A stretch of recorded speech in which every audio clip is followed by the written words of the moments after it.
Il ne fallait pas arriver en retard à Molenbeek pour assister au derby bruxellois, car après 2 minutes, le Dering ouvre le score sur sa première occasion. Mauvaise sortie du gardien Charles Masset, Charlier se joue du dernier homme molenbeekois avant de placer puissamment dans le but. 0-1, les Huclois sont déjà aux commandes.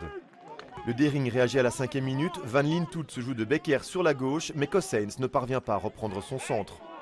12e minute et premier PC pour le Dering, Tanguy Cossens place au-dessus.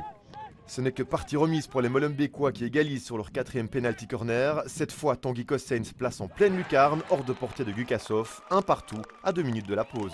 Après, je crois, 1 minute, ils marquent déjà leur premier goal parce qu'on n'était pas très concentrés. Et puis, ça nous a fait un peu rentrer dans le match, je pense. Et puis voilà, moi je savais qu'on allait prendre le dessus à un moment ou à un autre. Le Dering obtient un stroke en 2e mi-temps suite à une faute volontaire dans le cercle. Tanguy Cossens ne tremble pas et place à nouveau dans la lucarne pour le doubler. Les Molenbeekois ont complètement retourné la situation.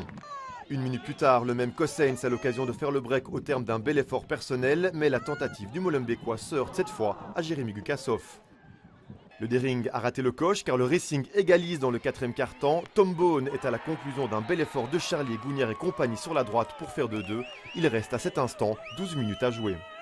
Le Racing prend le dessus physiquement et émerge en fin de rencontre par Gougnard qui trompe Charles Masset d'un tir croisé pour le but de la victoire. 2-3, score final pour le Racing.